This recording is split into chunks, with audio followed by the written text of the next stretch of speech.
How's it, my friend, and welcome to another DIY Android head unit install. This time I'll be doing an installation in my neighbor's Toyota Corolla. So this is a DIY for anybody who is an owner of an E140 or 150 Corolla. Also note that if you guys are looking for any replacement Android head units for not just the Toyotas but any other vehicle manufacturers, I will leave a link in the description below to our WhatsApp catalog as well as business pages. So if you guys are interested, then do hit us up. But without any delay, let's get to this install. So just before I do start with that installation, let me just give you guys a quick glimpse of what this head unit looks like.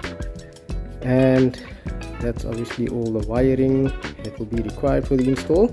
And if you guys do remember, for those of you who have watched the DIY installation in Robin's Jazz, this is a plug and play system, so it is quite user friendly, and anybody who is knowledgeable or at least doesn't mind scratching on their own vehicle, you will find this quite easy to do for yourself.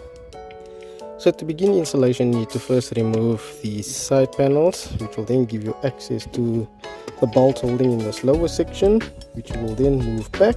You'll be able to remove these two sections and then have access to the radio. We will remove these two side pieces, unbolt the factory unit, and then you'll be able to start wiring in the new one.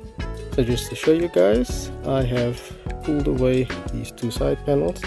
As you can see, those are the screws holding them, although you won't see that side properly, but those are the screws holding everything in place, which will then give you access to removing this middle console.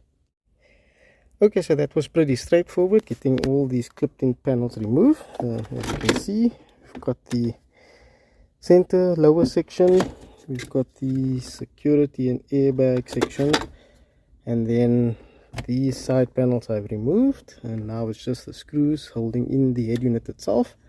And then this whole panel should just come out, and I'll just disconnect the wiring, and then I'll be able to start wiring in that new radio. So just a correction, the radio removal is not as simple as I thought. It's actually bolted in, so you'll see there's a bolt on top, there's a bolt at the bottom, and the same thing on the side, two bolts. And once those are released or removed, then I'll be able to pull the radio out, but it seems that this lower portion actually clips behind the back of this, so I need to first unbolt everything before I can actually move this whole center console. Right, so just to show you guys, I've got everything removed, and now it's just a case of unplugging the old harness, wiring in the new harness, and then testing everything. But so far this seems to be the easiest install. Touch wood, don't want to jinx anything, but yeah, let me just continue, and then I'll be able to show you guys a quick update once everything has been fitted.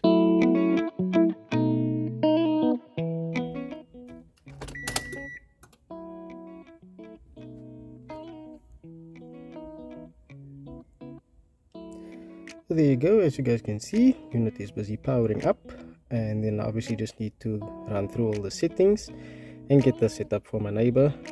But so far so good. Let me just finish up and then put everything back together again, get his Google access, and then finish up his settings. So there you go, as you guys can see, we've got everything fully functional. Obviously it's not connected to Wi-Fi or to a mobile router at the moment, so I won't be able to show you guys any of the other features like the navigation, YouTube, and so forth. But I do know for a fact that everything will be working as intended.